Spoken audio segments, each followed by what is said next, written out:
Series podcast, and today we're back with Supriya Chechi, the vice, the my spiritual teacher and master. So Yeah. we're going to continue with the seventh chapter of the Bhagavad Gita, and it's the 24th verse that we're talking about over here. And Okay. yeah, let's please go ahead. Okay. Thank you, Kannan. I'm very happy to be back here. Today we'll try and complete the last 5 or 6 verses of chapter 7, which I think is doable. And also because practically all those verses right to the end of chapter 7, starting from verse 24 and going on to verse 30 or shloka 30, they are all about just one topic, which is the Krishna's perspective on impersonalism and the impersonalists.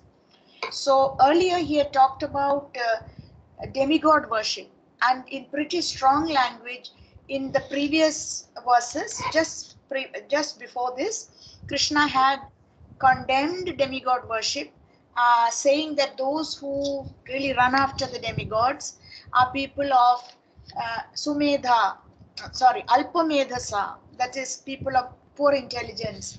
And in another place, I think he calls them outright foolish. And that yet, because he is so merciful, he is sitting in their hearts, makes their faith steady. And the demigods themselves are there, of course, to give temporary material benefits and solutions to material problems. That's why it's the whole thing is set up like that. They are like departmental heads, but they are themselves quite uncomfortable because they are part of the bigger picture and they are part of Krishna and his plan. So they are waiting for the conditioned soul to actually turn away from them and turn towards Krishna. He makes this very clear. So in this section, he is going to talk from verse 24. We are going to hear about how um, impersonal worship is also not something desirable.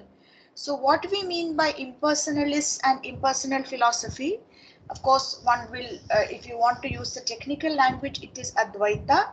At the same time, one must know that the foremost Acharya, highly respected Acharya, even respected by the Vaishnavas, that is Shankaracharya, at the end of his earthly existence, his conclusion, which is immortalized by M.S. Subbalakshmi, the singer, in that Bhaja Govindam song, that bhajan. Basically, his conclusion is that only Govinda, only Krishna, forget all the rest. Whereas otherwise, until then, he was known to be an acharya who composed hymns to various gods. To various, there are hymns to Devi, of course, to Ganapati, to Shiva, and so on. But at the end, he says, Bhaja Govindam, Bhaja Govindam, Bhaja Govindam, Mudamati. And that is what is sung by her. And if you go into the lyrics of that particular bhajan, it's clear what his conclusion is. And therefore, though we say Advaitin and we say Shankaracharya is the foremost Acharya of Advaita, what here Krishna is really referring to, we have to understand this is like 5,000 years ago, which means even before the advent of Shankaracharya. What he is referring to is two categories. There are the Brahmavadis and the Mayavadis. By far, the Mayavadis are much worse. Why? Because the Brahmavadis just don't believe that God has a form, and for them, the ultimate reality or the absolute reality is just the Brahma Jyoti, which is just a lot of energy. People will say a lot of light. So, the Brahma Kumaris, that's an organization. They will, if they meet you, in fact, I did meet them, and when they hear about the Bhagavad Gita background and my teaching and so on, they will immediately assert this point. But that God has is just Brahma Jyoti. When they say God is Brahman, that they don't accept that he has a form at all. All right. But the Mayavadis, what their argument is that the Lord or God has a form, and the form is made of matter like your form and my form. So it seems here in these verses that Krishna is really refuting the second category. The first category, the Brahmavadis who don't believe that the Lord has a form, are also offensive because their argument is that the Lord just takes on a form. We assume a form. It's a temporary form. That when we see the deity in the temple, it's just a block of stone. This is for inferior minds like yours and mine who need something to focus on. Actually, there's nothing there. You can hit it, tap it, pinch it, there's nothing there. But that's not the Bhakti perspective. The Bhakti perspective says clearly that the deity can talk to you. And there are so many episodes and miracles even in recent times, 500, 400 years ago, 200 years ago, places like Vrindavan and so many, Rajasthan, so many places, that the deity reciprocates. So the Brahmavadis are bad enough. They are offensive enough because they are saying that the form is all imaginary, or he assumes a form, or we transfix or we transpose a form to help our meditation onto something that has no form. That's bad enough. There is that there's a story of Shabri Muni, that where he's like Sage. very Shabri Muni, where he's like meditating underwater, and he's like the person who he's like renounced all lusty desires and things like That's that right. and all that. But then when he goes underwater, he's meditating. He sees these two like he thinks like Fish that's enough. Yeah, he something. sees fish copulating or whatever. Mating. So Yeah, copulating. yeah, Yeah. and then with that itself, like his mind is triggered, it's gone, like he's like completely spoiled. So it's like, I mean, that also says that like if you don't focus your mind on what is the most important thing, Ah, then whatever you try to accomplish also will be in vain. Sometimes they say this many times in Bhagavatam or even in like in Chaitanya Charitamrita also I've been reading, yeah. like those who are like sometimes like the ones that are like the most spiritually advanced, sometimes they can fall down the hardest because Ah, they see like the example of this what is his name, Jada Bharat, like when he was a like when he was a king in his previous life, he wanted to devote his entire mind to wish like to the Supreme Lord, yeah. but then after that, like one deer comes from nowhere and then his mind is completely uh, gone from there itself. But it's because like he was still attached to his family, he was still attached to his previous life, he was still attached to worldly things and all that stuff. He hadn't really given up. He hadn't really given up completely to Krishna in that sense, or the Supreme Lord and all that stuff. But so in the same way, like people who are like people who are in this path, like sometimes even the most exalted people, even the other example of what's the other person's name who I forgot his name. Ajmer also, the same Yeah. way. How He he fell also, down and yeah. yeah, he fell down and all that stuff. So it is, these things can happen, but you need to have like, you need to be really devoted. Like, the idea is that you can't, it's, if you, the minute you think that like, God is like formless or God is like, he's too distant from me, he's not close to me, things like that. When you start thinking that way, then it becomes difficult because when I remember, I know that when like in the last like say a couple of months or so, like whenever I've gone through some issues or problems and all that stuff, Yeah. like the more I think of God, or the more I think of Krishna at that time, or the more I think of Him when I'm doing well also, Mm. I feel a complete, like I feel at peace in that moment. I don't have any, like Mm. there's no issues in my mind and all that stuff. But the minute like it's very easy. The minute your mind goes away, you have to have the ability to bring it back. In one sense.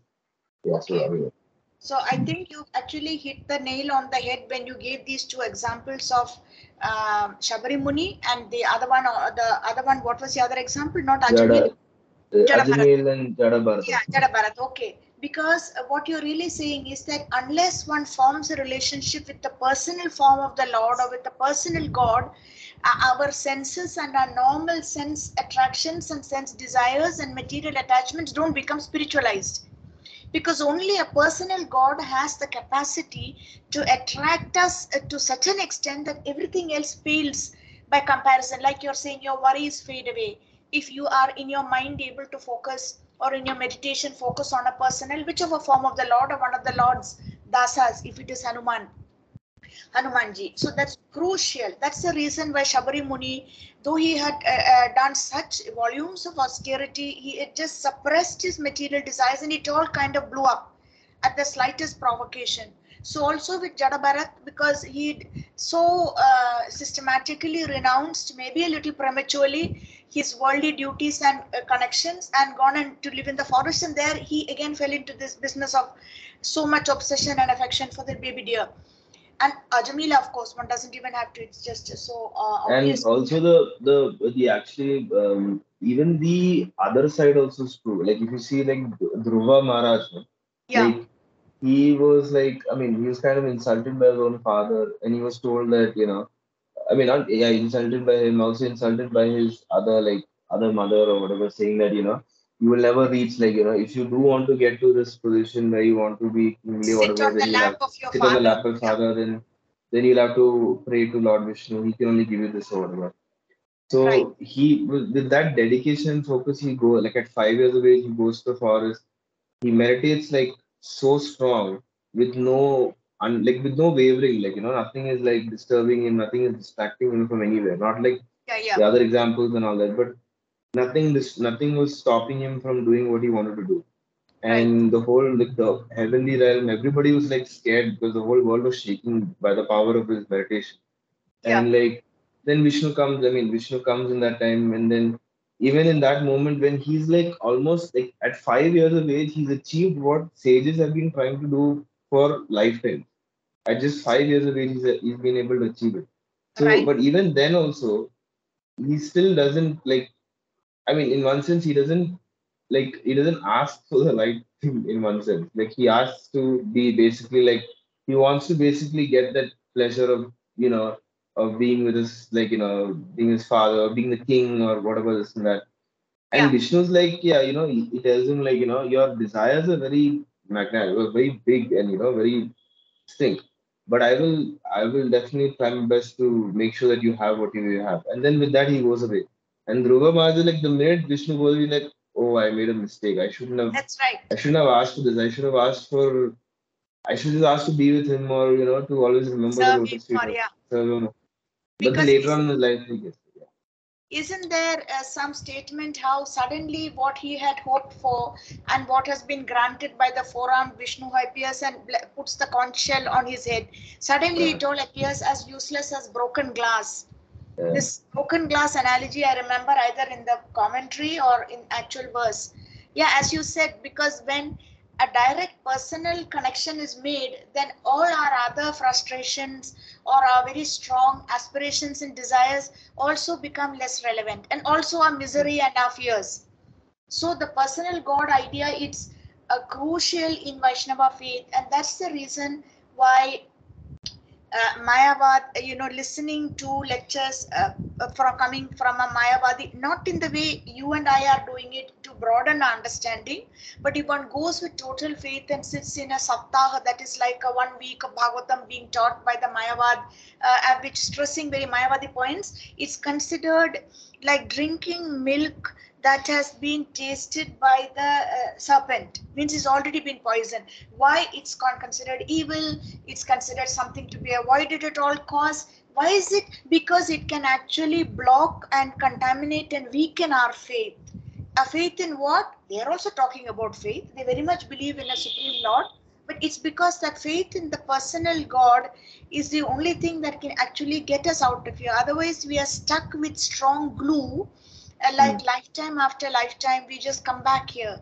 But only the personal God and the intensity of the faith and devotion or attraction we are able to form for that personal God ultimately can get us unstuck from this samsara sagara. And also Yeah, like the fact is that like in the Mayavadi philosophy, the idea is that like God is formless, as you said, like so in that what happens is that like I mean I heard this in another podcast actually where Vishnu was saying yeah, this podcast where he was saying that it's like the mind is always a mind always wants to be attracted to something. yeah, So the thing is that if you try to tell your mind to not be attracted to something, like okay, you may be somebody that's attracted, you may be like attracted to, let's say, some this lady or this man or this object, this thing, or like this this money or this place or whatever and all that stuff. In that case, like the better situation would be in a Mayavadi sort of situation where you're saying that you're going to be detached from everything in this world. But even that also, the problem with that is that the mind attraction doesn't always have to be negative in that sense. Yes. The point is that, like, when you're attracted towards something that is like towards something like Krishna, for example, which is like, which is, he's like the embodiment of all formless, Brahman, absolute truth, personal, everything. He is the embodiment of everything. So when Yeah. you attract your mind to that, then it's then what happens is that you're naturally, like, you're substituting something that is worthless for something that has so much value. So mind is naturally at peace in that state. But when you, like, say, okay, I'm detaching from this, okay, that's good. But then when your mind is not attracted to anything, you keep your mind open. You're not attracted to anything. You're only attracted to the idea of the world being formless, the world being without any Ah, okay. So you're conceptions. saying the attraction still remains, the desires, Yeah, and it's you not that. can't. Yeah. Yeah, you can't go against your own nature. Your nature, like, is to your nature. I mean, attraction is part of human being. Like, we are naturally attracted to things, like, that we Right. can't get rid of. Can't get rid of those things. So, but when you focus your attraction away from things that are unnecessary to something that is necessary, like Krishna, for example, then your life becomes much more easy there. You don't have to think so much about how to subdue the mind and things like that now, because that mind automatically becomes Get subdued in subdued. that. Yeah. Get subdued. Exactly. I So think the Bhagavad Gita, I'm not sure where this example is given of a serpent whose fangs you remove. The senses then become like a serpent which is there to mislead us, but it can't really harm us because the fangs have been removed. And right at the beginning of this theology unleashed, Vedanta, Advaita, Vedanta versus Hare Krishna with this Arjun Das, makes a very good point when the impersonalists are saying that even just our feelings or our desire, it's all just an illusion. Everything is an illusion. I am an illusion. You are an illusion. It's just an imagination. So Arjun Das is pointing out that that won't work, because as long as desire is the quality, desire is the wanting something is basically a quality of the soul. It means the person still has some life, mhm. because you put a wooden chair in a corner, you can leave it there for 14 years, the chair has no reaction. You put a human being for 14 hours, they are strongly desiring to get out of there, to get some movement, to get some air. So that is really a quality of life, to be alive, to desire and to want something. So Arjun Das makes the point that in the Vaishnava and on the Bhakti path, it's not as if you can just suppress desires the way Shabari Muni tried to do. That's another path, the path of Ashtanga Yoga and Jnana Yoga. But what we do is we perfect our desires and we spiritualize our senses and spiritualize our desires, so that what we desire for Krishna, to in connection with Krishna, in relationship with Krishna. We desire what Krishna would want us to do. That way we purify our desires. You really said it, because desires just don't go away if you wish them away. Mhm.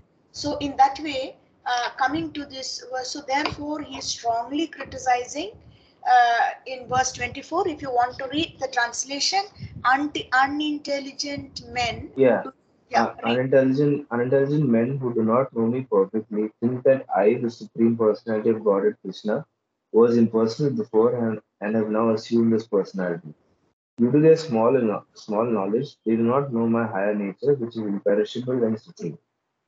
Okay, small knowledge, stupid, foolish, unintelligent. These are the negative terms that are being used by Krishna here to describe those who don't accept him as a person or want him only in an impersonal form. So there, the analogy that's given in a lot of the small books and maybe even purports to the bigger books by Srila Prabhupada, Bhaktivedanta Swami Srila Prabhupada, is that of the sun globe. Like when you see it from far, it's just an orb, like something that glows. When you get closer, if one ever does, you can actually see a proper round shape, that it's not just a circle, a flat circle, you can see around it. And when you get really close, you feel its intense heat, it's going to burn you up, and the glare is so much, because there is life even on the sun planet, and there is the Surya Bhagavan, the lord or the king of the sun planet.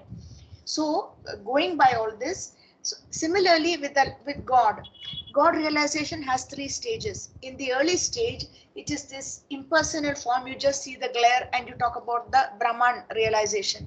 When it goes a little further, you become aware of the Paramatma in the heart. You begin, of course, in rare cases, as he appears to Vyasamuni, etc.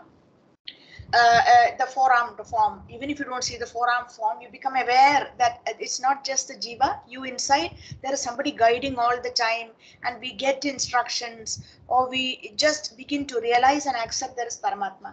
At the highest level is a connection with Bhagavan. This is the third and final stage of God realization, where it's a personal God. He has a form. We hear and read about his form, about his pastimes. Some pastimes appeal to us more than others.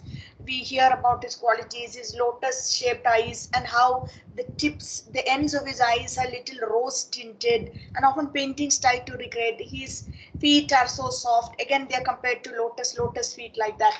So that is Bhagavan realization, by which time the interaction is sweet, and though there may be a lot of testing, it's like complete, the realization. So therefore, to deny all these possibilities for a jiva who's trying to get out of this material world, to deny this huge facility or asset where Krishna himself has come down repeatedly in incarnations, like we were asking last time, we were discussing, is a crime. Therefore, Mayavad philosophy is condemned so much. Impersonalism is condemned because it's really nothing short of a sin or a crime to deny the personal form of the Lord. Okay, and even the greatest exponent of impersonalism, which is Shankaracharya himself, at the end, he served a certain purpose, why he came and why he preached what he did. And right at the end of his life, he's supposed to have very much said only Govinda, Bhaja Govinda, forget all the other devatas. So, and certainly the personal form of the Lord. In verse 25, oh no, before that, in verse 24, I can, even if you can't find it here, it's just something that I've marked here. The fact is that no one can understand Krishna without rendering devotional service. That's right, you already found it.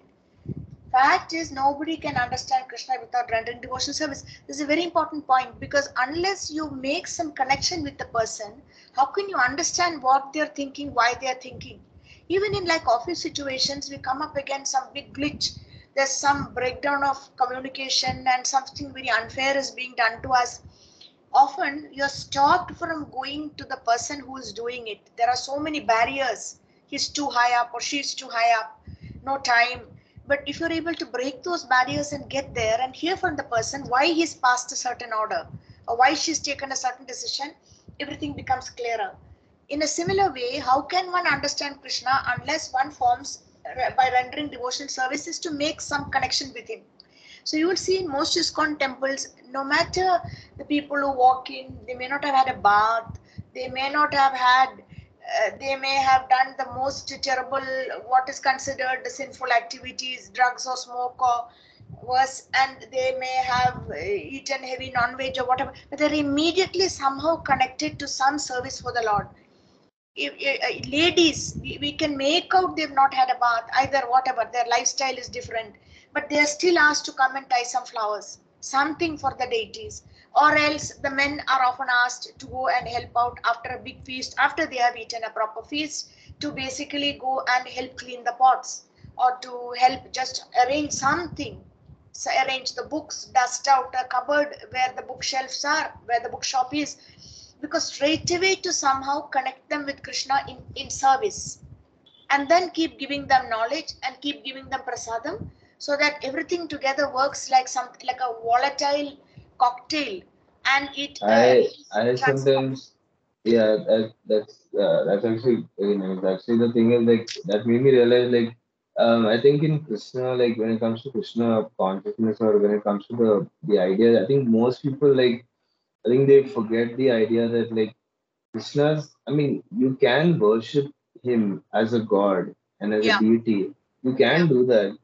But what is like, I would say recommended, I think, is to try to develop a love for him in one sense. Because if you try to do that, it's like, it's like you can trying to develop a love is actually more relatable like than worship, because in the present modern day, what happens is that, like, and actually I had this problem for a while actually, but then later on I realized that, I don't have to worship Krishna. I just have to, like, try to develop a love for Krishna, because that's Right, more right. powerful in the end.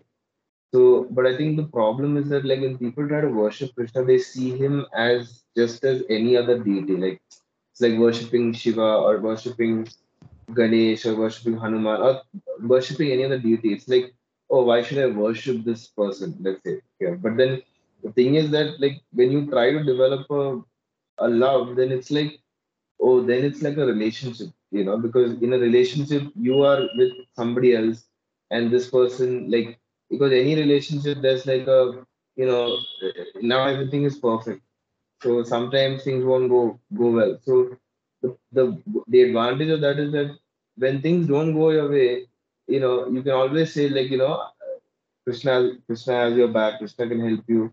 And it's like not everything is gonna, like, because sometimes when you worship, if you go the mode of worshiping Krishna, and then you'll always have this thing that, oh, everything should be nice. Everything should my life should go according to plan. Everything should work out and all that.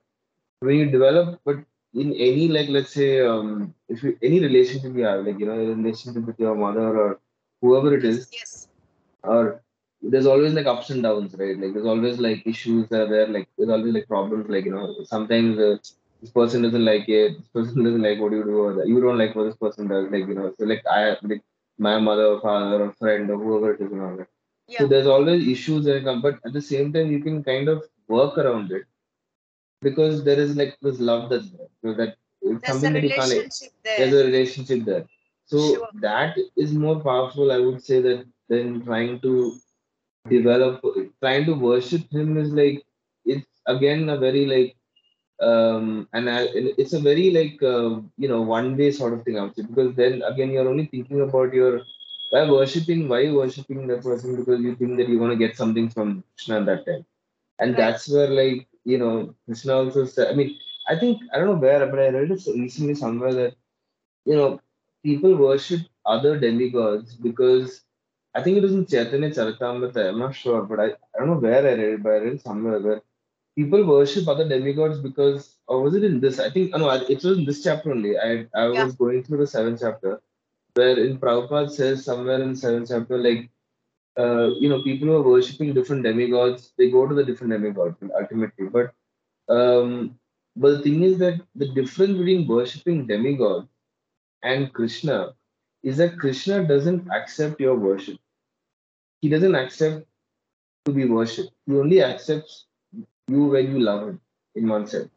Whereas I the other demigods, they accept the worship because, for them, they are, like, in one sense bound by this. They're part of Krishna's external energy, material energy, and they're bound in one sense by the world itself.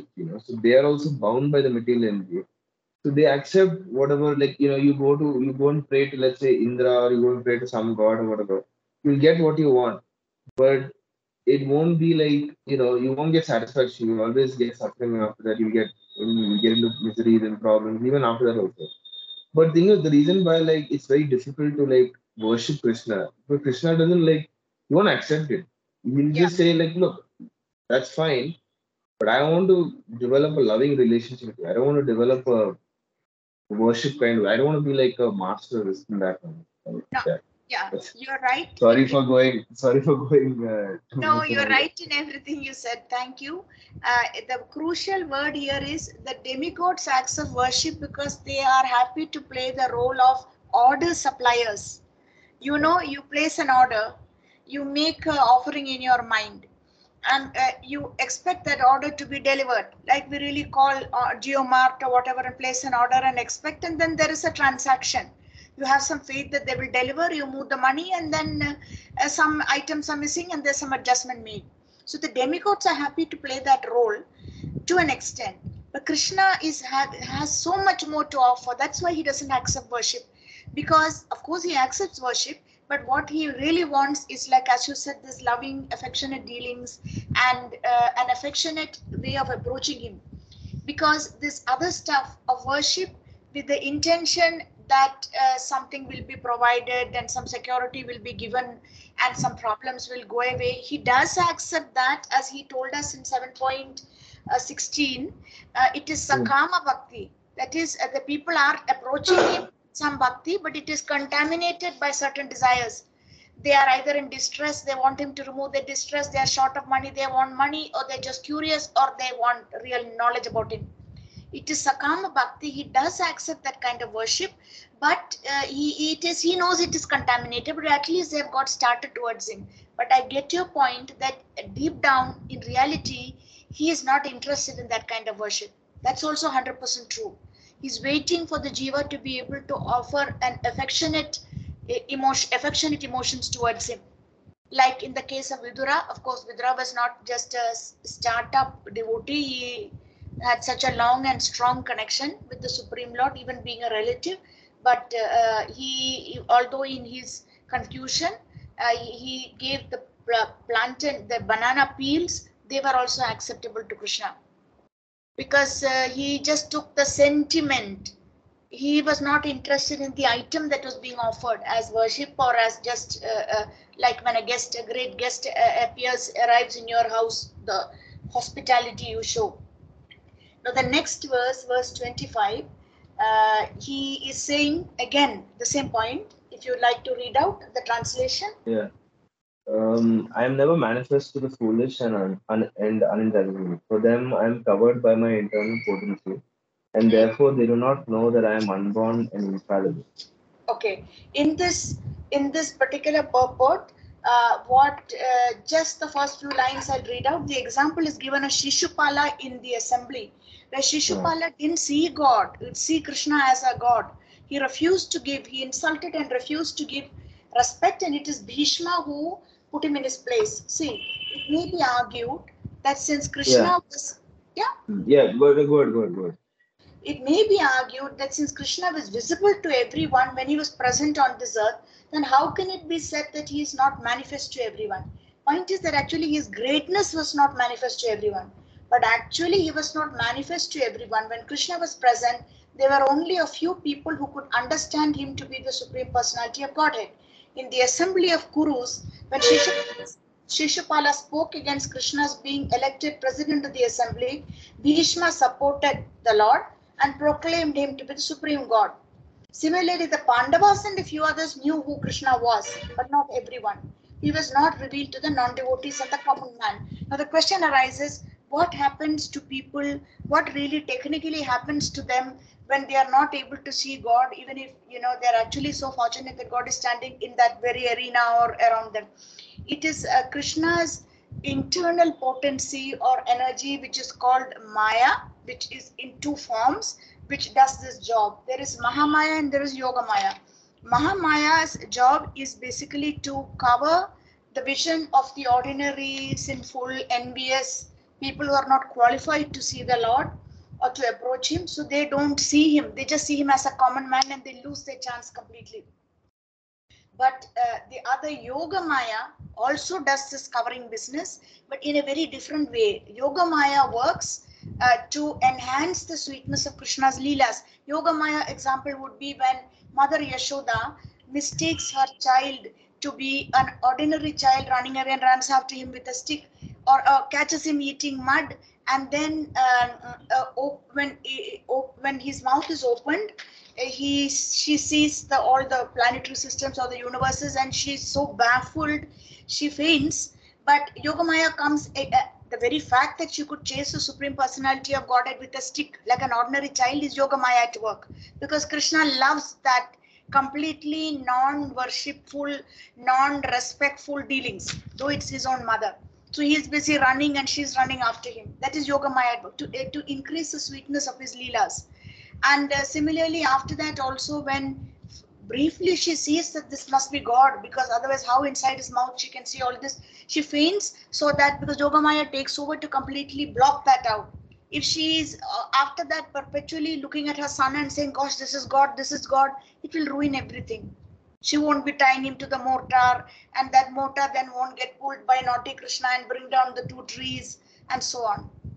So that is the two forms of Maya, Mahamaya and Yogamaya, both working to bring this about, where ordinary sinful people don't see that he's God, although he was very much visible to them on the Mahabharat battlefield and in other during his entire Leela and in other avatars also. So Krishna is then trying to say in verse 26, uh, it's a powerful statement. Verse 26, if you will read Oh, the translation. so he says, "O Arjuna, as the supreme personality of Godhead, I know everything that has happened in the past, all that is happening in the present, and all the things that are yet to come. I also know all living entities, but me no one knows." So this is a famous verse, Vedaham Samatitani, Vartamanan Charjuna. That is, I know past, present, future. I know what is happening, what's going to come, what has happened, but me nobody knows. So this is often used as a powerful rejoinder to the Mayavadis who say, okay, your God Krishna or God Krishna, just this personality called Krishna has a form, but that's a material form. It can't be, because with a material body and a material mind, we can't remember what happened in the past, meaning across lifetimes, or what's happened in someone else's past, unless they confess to us and reveal confidentially. And we may not even remember exactly what we were doing 1 year earlier on this particular date, the 2nd of July. How are we expected unless you maintained a clear diary? So we don't have the ability, because our body is material, and when we get out of one body and get into the next body, that body perishes and those memories just go. So the soul and the mind and the intelligence and false ego and all go into the next body. It's not available for us. But obviously, if Krishna is saying so categorically that he knows everything, he knows past, present, future, his is not a material form. So this shloka is used to rebut, as a rejoinder to those who claim that his form is just material. That is the Mayavadi logic or argument. So for that reason, this is a very important shloka, and the purport is just elaborating on this. If you see just the first few lines of the purport, here the Yeah, question of yeah. personality. Good. Yeah. Here the question of personality and impersonality is clearly stated.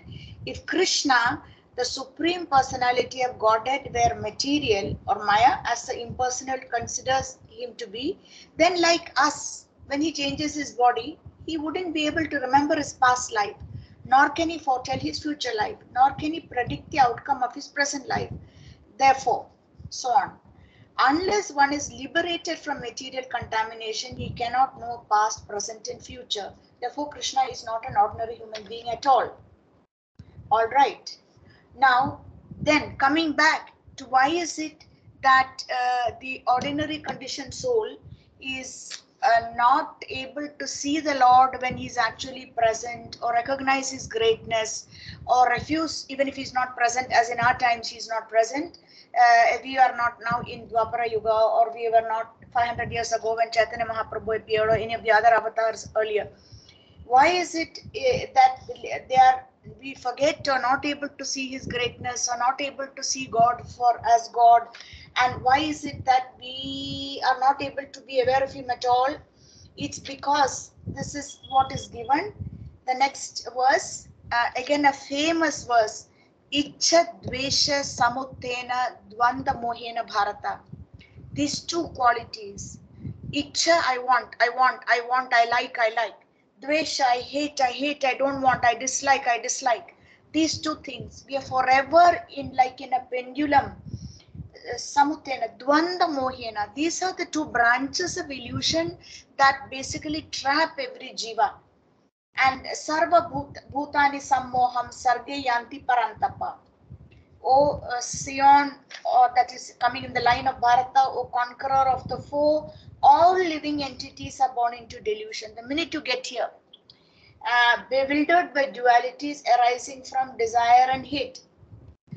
It's complicated in the sense, it's not just that we want and we don't want, we actually get trapped by these feelings. Like either we end up with something we don't like, or we don't get what we do like. So we are forever, our minds are going through this pendulum of regret and lamentation and nostalgia and memories. And those of us who are like entering late middle age will keep being nostalgic about, our childhood days. Those who are already still in childhood, just out of it, are full of regret because they didn't get fair treatment from their parents, or they didn't get the opportunities they should have got. So it just goes on and on. And we can't really, Dvanda Mohi and Bharata, these are the two mohas, the two illusions. Icha, Dvesha. Icha means really I want, I really like, I must get this, I wish I had it. Dvesha, the exact opposite. And the funny thing is, the same item or the same opportunity can appear differently to our minds at different times. Just have to hold your, as they say, hold your horses before you're about to make an online purchase. It's happened to me. Something Mm, seems so attractive, and mm, then you wonder, it's just one of the modes pushing you. You just bought a particular kurta, same color. What is there so great? Just hold it. When next morning you're looking at it, you don't see anything special. Not to mention the advertising strategy and tactics to completely catch hold of your brain. Constant reminders and keeps popping up the pop-up windows. So this Icha Dvesha, even without this online and Amazon and Flipkart and all the others, it's been always like this Icha Dvesha Samutena. So, how to rise above this? We already said it in an earlier part of the chapter, that strong liking, not the disliking. We should really be able to slowly divert, and focus on Krishna, the Supreme Lord Himself. And strong disliking, that's the other end of the extreme of the pendulum, the way it moves. Dislike everything that takes us away from Krishna. Because the highest principle of in bhakti, which one of the Goswamis said, and it was like dinned into us when we were students 20 years ago in ISKCON Mayapur, that the highest principle of bhakti is to always remember Krishna and to never forget Krishna. That's all. So therefore, we like everything that helps us to remember Krishna, and we hate or dislike everything that takes us away, which will surely happen because Maya is constantly updating her tactics. See, mm. there's I think always an the update. I think the thing is that like when you want to develop, I think a liking for Krishna, it's like I think I mean the point I made Yeah. before was like I think for most devotees, I think like even you or anybody else, like it would be like it will come from a state of like a loving relationship towards Krishna, right? Yeah. But for I think most people, I think the idea of like I think just loving somebody or just loving Other like loving somebody just like that, it's very difficult to just say, oh, I love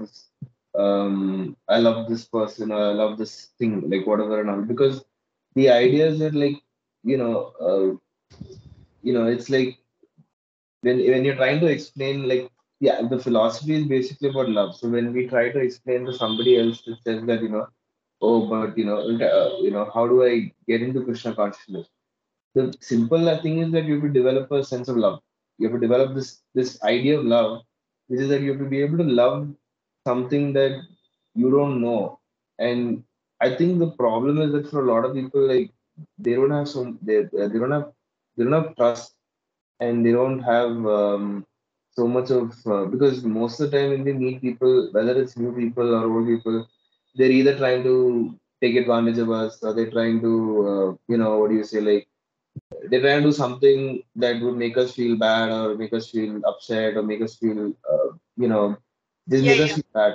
So when somebody says, okay, develop a loving relationship with Krishna, it's like, oh, that's very easy to say, but like in my life it doesn't work that way. Uh, but like when you if you actually give it a chance, Uh-huh. like and just forget about okay what all has happened in your past and just say okay, look, I'm just going to devote myself. You'll see, like you'll realize instantly there's a massive difference in the way that you deal with people, like in the way that you deal with people currently in your thing, Yeah. and the way that how you are as a person also. Because more importantly, what happens is that when you're able to set like an example for others, then they see that and then they're able to say, okay, there's something that he's doing that is right, or there's something that this person is doing that is working somewhere. Like if somebody says something, he's not getting affected by what this person said. Why? Because like like this person, when you're in a constant state of like a loving relationship with Krishna, right? Like there's nothing that would actually affect you in any way, shape Right. or form. Like nothing would affect you. So somebody saying something critical, bad, you're like, okay, it's fine. What's the big deal? Like, it's like all of this is anyways like temporary. It's gonna go in some time. And for me, like this is not even like I mean you can take it to a higher level also, like things that are like you're like, let's say that you're a mundane life you're going through, those you can very easily say like, okay, it's not necessary because my love is more important to Krishna. But when you get into the place of like, let's say, family or friends and things like that and all that, even there also, if you see that the point is that like the issues that you go through with your family or with your friends is also again temporary only. Because ultimately, like what lasts in the long run is that loving relationship with Krishna. In the end, that's what will last. That doesn't mean that you abandon like your family or friends, but you Right. understand that like for your benefit, Krishna's putting you in this benefit. He is putting you in this place so that you can get this benefit. So he's making you realize like how great, like you should realize how grateful you are to be in the position where you are, where Krishna has put you in, or where Krishna has given you this. And out of his love, he's given you a family, he's given you friends, he's given you this. Absolutely. So Absolutely. don't take advantage of the situation and say that that, oh no, like I'm gonna feel bad if I say that my love for Krishna is more higher than my love for my family or friends. What is there to be scared of that? There's nothing to be like. There's nothing to be scared of that idea, because So, eventually even that is also gonna go away, and then you're gonna be left with yourself in the end ultimately. So so you're saying people, at the start of what you just said now, you said something that people hesitate to accept or even say they love someone, or especially to give love to God, and because they what I was saying is like people, they don't have the trust, because in the normal day-to-day life, like when they've you got meet somebody, yeah, like when you meet some people, you don't know whether to trust them or not. No, like you're not sure. Okay, you meet some, like if you meet somebody new, like right now in your day-to-day life, like you meet somebody new, you don't know whether to trust that person or not. You're like, you first meet them, you're like, made us okay, cautious. yeah, a Yeah. little bit of cautiousness, like what should I do here? Like, how should I behave? Like, initially it'll be like that. It probably take you like months and months to actually understand, okay, what this person is like, how this person is, and should I trust him or not? Like, but in the case of Krishna consciousness, you are just told that if you Krishna telling you that, like, if you just love me and trust me in the start, you don't have to worry about anything in the end. So you don't have to worry about any of the problems you're going through and things like that. So that's the point of something. Okay, thank you. I get it. And what comes to mind is, um, there's something about when a whole lot of people are to different varying degrees surrendering and serving and accepting and not accepting, it does something to their nature such that what I have found, rich or poor, educated, uneducated, ugly, beautiful, man, woman, doesn't matter, it becomes very easy to get along with them. I mean, at least Mm. to initially to be able to just go up and say, can you help me, I'm stranded here, you look like a Hare Krishna, I don't know what to do, I'm in this city. I've sensed this. Though I am a friendly person, but I have usually my kind of system of screening and filtering, because I feel responsible for the family. But still, somehow it makes it easy. Later, you may find qualities about them that really get on your nerves. They come from a different kind of background and training, and what is right for us may not be. It may not even occur to them what they are doing is wrong. You know, social habits, so many differences. But it's actually very easy to get along, because I think some of this Krishna worship rubs off on them, and to Mm. varying degrees they have been able to give some kind of surrender and love to that Lord. I I always, what you said right now, it made so much sense, because what I do sometimes nowadays is like I do something very like I do something very crazy actually these uh-huh. days. What I do is like, if I'm talking to somebody that, like if let's say like I'm talking to somebody and this person is not really spiritual or religious, or I like Yeah. this person knows that, like, okay, I am like this Krishna conscious inclined or whatever, like what I'll do is like I'll just bring out Krishna's name at some stage. I'll say that, because what will happen is that I feel like if I've said his name, I think that's more than enough. As long as this person has heard the Ah, name of Krishna, I that's more than enough understand. for me. I don't have to worry about anything else. So Okay, that's I what that's understand. what I do. That's what I do. Usually, That's like, great. That's great, and it's that's great. It's like spontaneously giving the at least the name of the Lord, bringing it in somehow. And yeah, I'm just reminded. I'm not sure if I've said this particular story earlier, so I'll just keep it short. But what comes to mind is there is a famous sannyasi. Right now, he is not in very good health. He's a famous kirtanier called Kadamba Kanana Swami. He's a Dutch, originated from Holland. And at one time, he was a married man, and even before his marriage, his wife lives in Vrindavan. This is before he took sannyas, no children. But even before he was married, he had another girlfriend, and they were living together somewhere in Holland. And it seems as a young man, many times on the local transport, the bus or the tram, Hare Krishna devotees tried to make friends with him. But he would somehow try to put them off, showing a very aristocratic manner or profile, and just shut them out. And when he saw the kirtan party coming, singing in the afternoon, he would take the next road and avoid it. And because he was full of so much suspicion and contempt for the impractical, this Hare Krishna group, when he and his girlfriend set up, they started to live in some house upstairs, downstairs. They had a dog, and they deliberately called the dog Krishna, and it was his job to lock up at night. And in these western houses, the back door will have a little flap at the base for the cat or the dog to come in on its own. Human beings can't get in that way. So he was, and the girlfriend would go up to do all her nightly beauty stuff and put on her colors or rollers and put cream on her face. It was his job to lock up and to turn off. And he would invariably, with great contempt, call out for the dog and say Krishna, Krishna, like this. But what he didn't know was, even with so much disdain or contempt, he was really calling out to that particular name, because he had very contemptuously and deliberately given that name to God, to the dog. And after that, within about 6 months or 8 months, something happened inside his heart. And he not only joined up, someone took him to a temple, he saw the deities. He said he literally, his hair stood up. It's never happened to him after that. And he joined, and then he went through different stages. And he once in Vrindavan, the local mafia shot him in the back when he was sitting in the bathroom on the commode, and he survived. The local land mafia, he was already temple president of ISKCON Vrindavan at that time. They were trying to grab some land, so they arranged to the bathroom window to shoot him.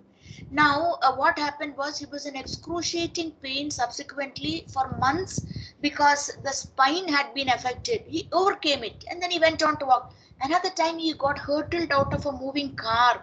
So there were severe tests, but he never left.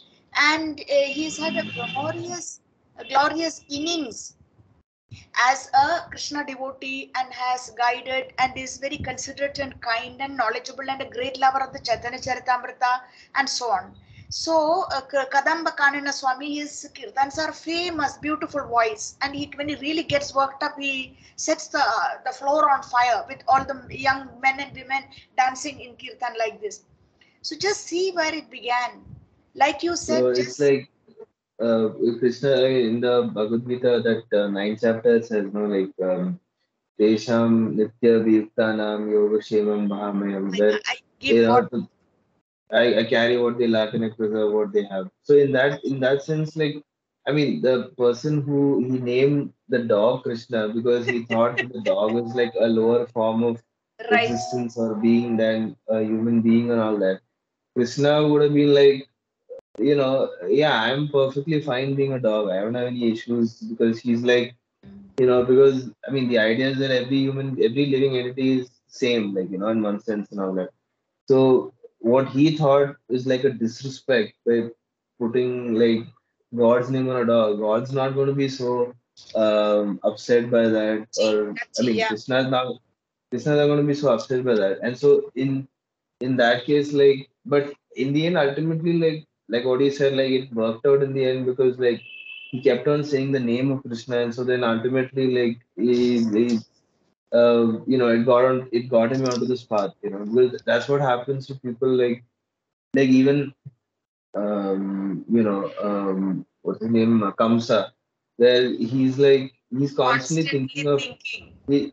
he's constantly thinking of Krishna, but even if it's in a negative way, he's constantly thinking of Krishna, and then finally Krishna kills him. And He's like thinking of the fact that Krishna will kill him. Krishna will kill him. Somebody's like there's this voice that's like put this thought in his mind, okay, Krishna will kill him. Like Krishna will kill you one day. And so he keeps thinking like a mantra, he keeps thinking about this thought. Krishna will yeah, kill me one day. I need to do whatever to save myself. And then Krishna kills him. And so in one sense, like because of his constant remembrance, like he was like delivered in one sense and other stuff. he So was very much delivered. Yeah, he was what to speak delivered. of what to speak of those who are like who come naturally to Krishna and just develop this Correct, love correct. What relationship to with speak of Krishna. them? Yeah. Yeah. Also, this element of mercy, Krishna, the mercy quality is little extraordinary. I've seen the most unlikely people sometimes. Especially book distributors, have fantastic stories to tell us. The most unlikely things come of the earth and good for nothing, and but somehow if Krishna decides to be very kind to them, their whole mood and manner changes and their whole life changes. So the Hare Krishna movement is full of stories like that, where you least expect a whole big splash of mercy or kindness from the Lord comes and changes a person's, where someone is struggling very hard to convince another person to take up the process, nothing's happening, suddenly there's a miraculous turnaround.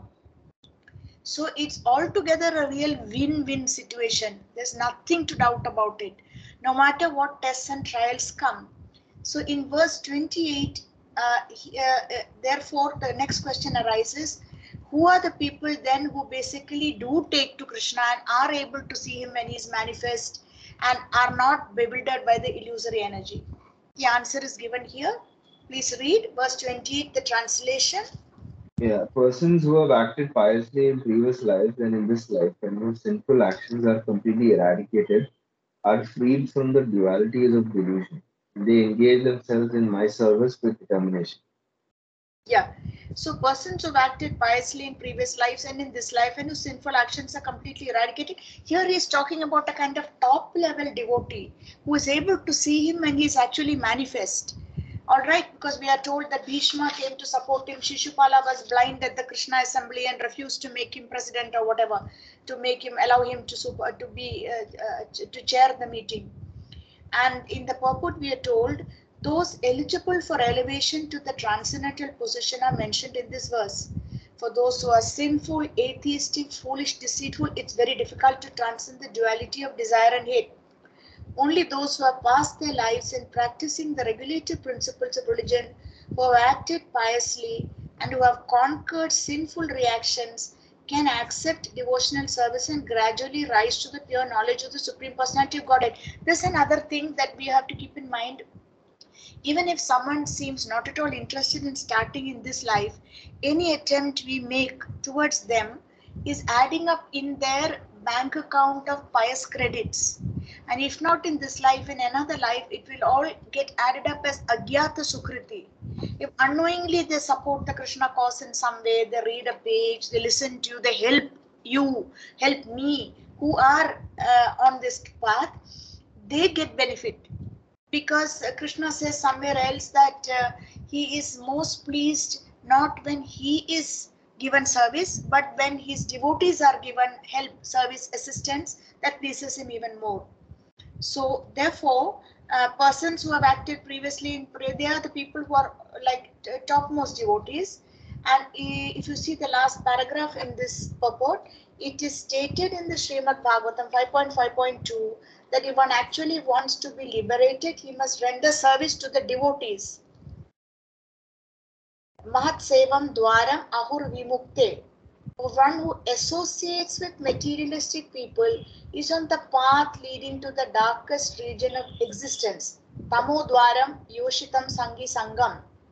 Okay, one is Mahat Sevam Dwaram Ahur, one is leading to very higher kind of atmosphere or environment, the other one is Tamo Dwaram, it is leading down. That is very materialistic people.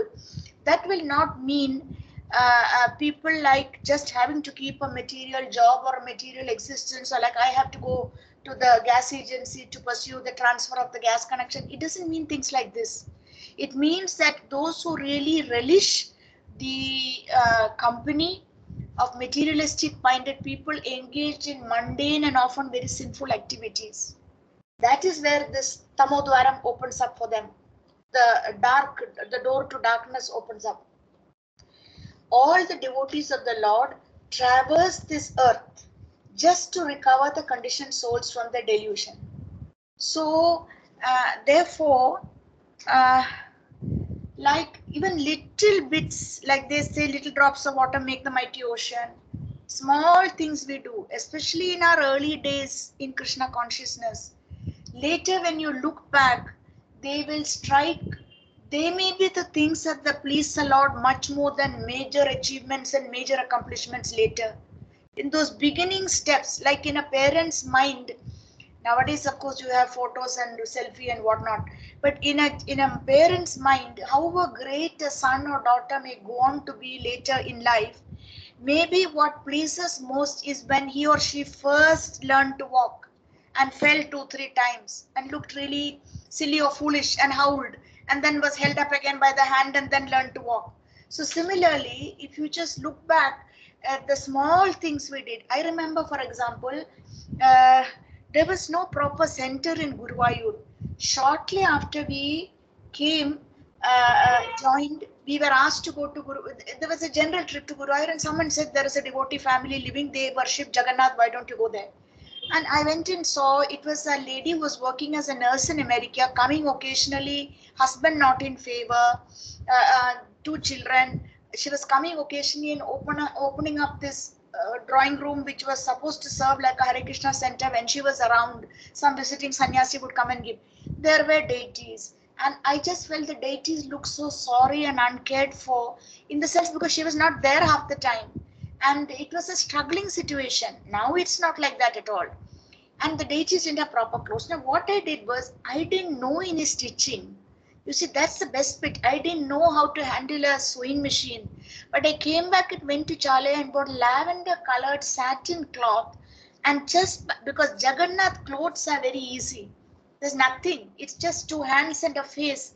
And it just needs to be like a triangular, not triangular, that kind of shape with a cord here. There's nothing more to a Jagannath dress. If you just know roughly the height of the deities. But I took so much trouble because I just felt so sad, and I sat those days. I was between jobs. Here I was doing something in a computer center, and I was not yet into full-time ISKCON teaching or training. I remember, and I went and bought what in Hindi they say chamkila cham cham, this shiny golden star little pieces, which with pearls and all. May just stuck them or stitch them onto the dress, and I don't know how long the dress lasted, but I had the dress sent there and hoped. When I look back, that was probably one of the nicest things I ever did to me, because I didn't know how to stitch. Those deities were nothing really to me in that sense, but I just felt so moved. It was not like the Coimbatore temple, which had lovely dresses and a Rath Yatra, and the deities were looked well cared for and 3 4 meals every day. It was not like that.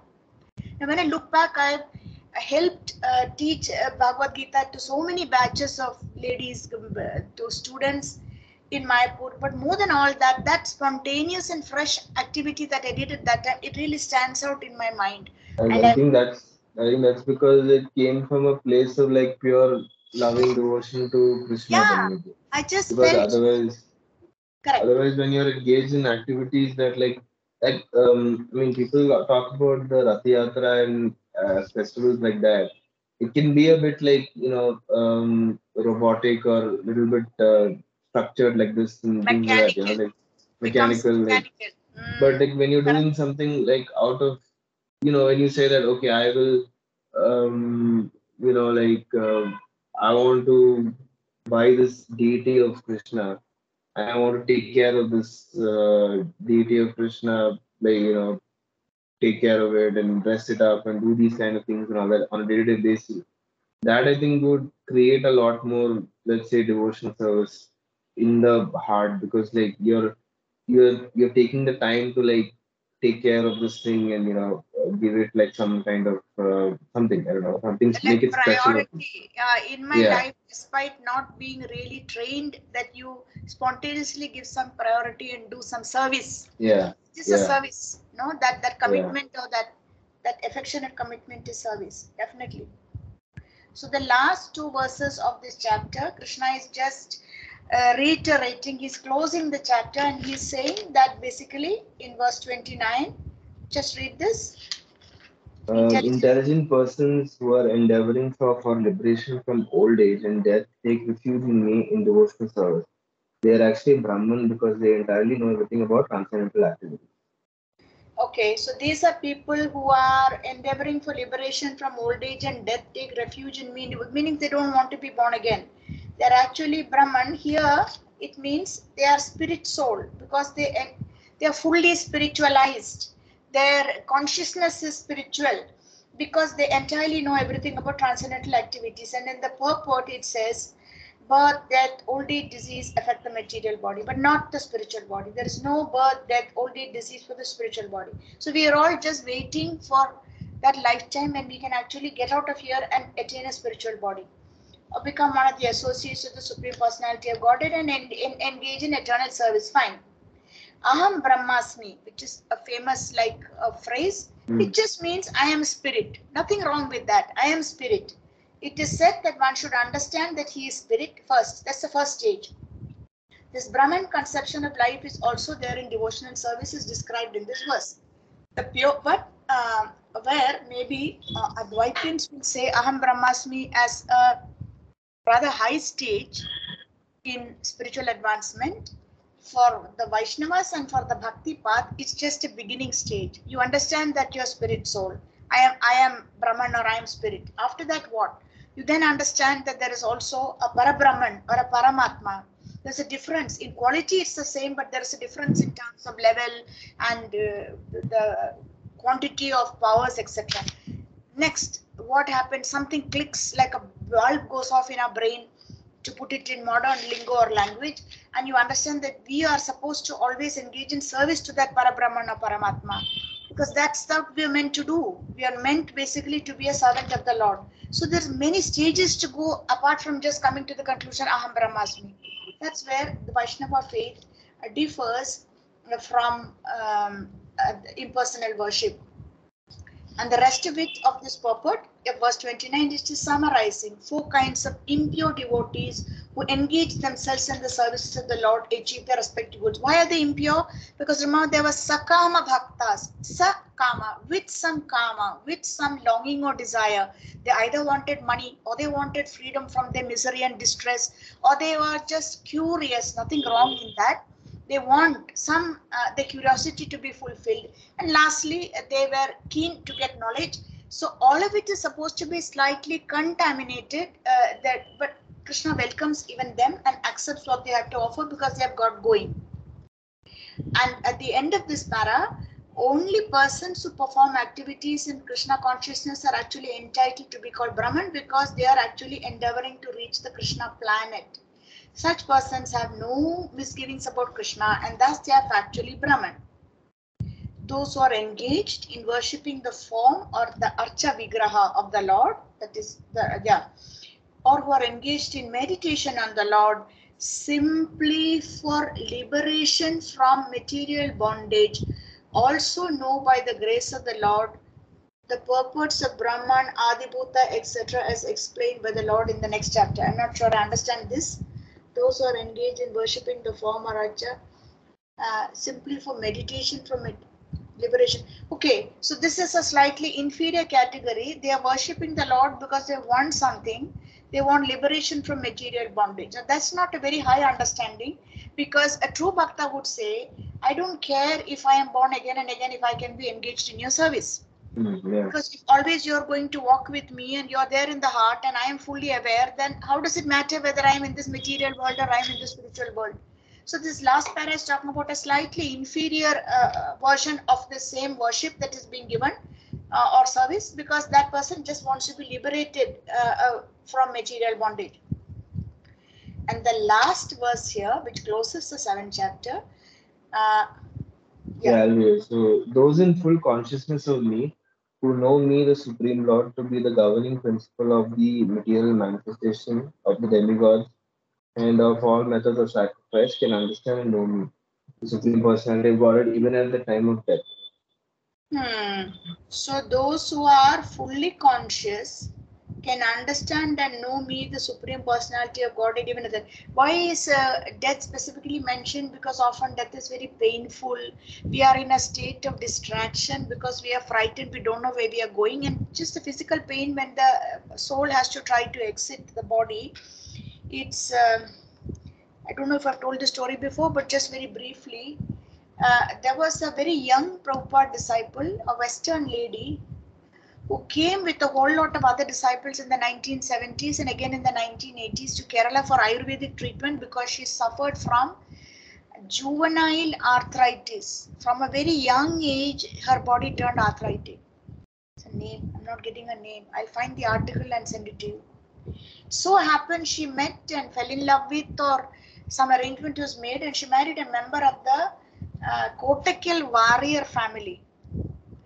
Now they got married. He went to live in a farm community in Canada with her. Her arthritis worsened. He looked after her. Different devotees looked after her. She died relatively young, when she was barely 50 or something, and she was in acute pain. She was wheelchair bound. So she was a very great bhakta of the Tulasi form. Actually, in Canada, it's quite tough to keep a Tulasi plant growing. You know, you have to The do all weather kinds of and things because of the severe cold, the weather there. But somehow she took it as a challenge and as a personal instruction from Srila Prabhupada, who was her spiritual master. She had met him at a young age. And she uh, so her meditation was always on Tulasi. And at the time of her death, she was fully conscious, acute pain, and screaming and crying and all that. Suddenly, she sat up straight and said, Tulsi Maharani is coming, I have to go. And that's it. And the people who were around her doing kirtan and holding photos of the deity and of Tulasi and keeping incense, they were dumbfounded because this lady writhing or writhing in pain, fully conscious, it was a daytime death. She suddenly just sits up in her bed. It is not like middle of the night she had a dream or anything, and said, Tulasi is calling, I have to go. And those are the last words, and she just fell back on her. So it's really as it's promised here, that despite all the tests, what's the name?